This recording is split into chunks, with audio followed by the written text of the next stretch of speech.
ഞാൻ ചോദിക്കട്ടെ, സയൻസിൽ എല്ലാ കാര്യത്തിനും തെളിവുകൾ വെച്ചിട്ടാണ് സംസാരിക്കുന്നത് അല്ലേ? ഈ മതത്തിലെ ഏതെങ്കിലും ഒരു കാര്യത്തിന് എന്തെങ്കിലും തെളിവുണ്ട്? ഇപ്പോൾ ഉദാഹരണത്തിന് എല്ലാ മതങ്ങളിലും ഏറ്റവും ഭൂമിയിൽ എന്തെങ്കിലും ഇവർക്കൊന്നും ചെയ്യാൻ പറ്റില്ല, എല്ലാ സ്വർഗത്തിൽ ചെന്നിട്ടേ നിങ്ങൾക്ക് കിട്ടുള്ളൂ.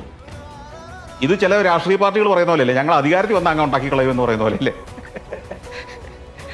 കേന്ദ്രത്തിൽ അധികാരത്തിൽ വന്നാൽ കേരളം ഭരിക്കുന്നവൻ ശരിയാക്കി കളി. കേരളം ഭരിക്കുമ്പോൾ വന്നത് ശരിയാക്കി കാണിച്ചാൽ പോരെ? കേന്ദ്രത്തിൽ അധികാരത്തിൽ വന്നിട്ട് ഇതൊന്നും കാണിക്കണ്ടല്ലോ, കേരളത്തിൽ ഇതൊക്കെ കാണിക്കാമായിരുന്നല്ലോ. ഈ ഭൂമിയിൽ ഒന്നും ചെയ്യാൻ കഴിവില്ലാത്ത ഒരു ദൈവത്തിന് അല്ലെങ്കിൽ ഒരു മതവിശ്വാസത്തിന് സ്വർഗത്തിൽ എന്ത് വഴക്കാ ചെയ്യാനാ പറ്റുന്നത്? നിങ്ങൾ ഇന്ന് തേണ്ടിത്തരം കാണിക്കുന്ന ഒരുത്തനെ ഇവിടെ ശിക്ഷിക്ക്, കാണിച്ചതാ. ഈ തോന്നിയാസം കാണിക്കുന്നവനെ ദൈവം ഇവിടെ വെച്ച് തന്നെ ശിക്ഷിച്ച് കാണിച്ചു കൊടുക്കട്ടെ മനുഷ്യനെ. അപ്പൊ അവിടെ നിൽക്കില്ലേ ആ തോന്നിയാസങ്ങൾ? ഇല്ലേ? ഞാൻ ചോദിക്കട്ടെ, ഇവിടെ അധാർമിക പ്രവൃത്തി ചെയ്യുന്ന ഒരുവനെ ആദ്യത്തെ ആളെ തന്നെ ദൈവം ഇവിടെ വെച്ച് അങ്ങ് ശിക്ഷിച്ചാൽ ഈ ഭൂമിയിലെ അധാർമിക പ്രവൃത്തി തന്നെ അങ്ങ് നിൽക്കില്ലേ? ഇത്രയും പേരെ അധാർമിക പ്രവൃത്തി ചെയ്യിക്കുകയും ഇത്രയും പേരെ ദ്രോഹിക്കുകയും ചെയ്തിട്ട് പിന്നെ സ്വർഗത്തിൽ പോയിട്ട് ചെയ്യും എന്ന് വെച്ചുകൊണ്ടിരിക്കേണ്ട കാര്യമൊന്നുമില്ലല്ലോ.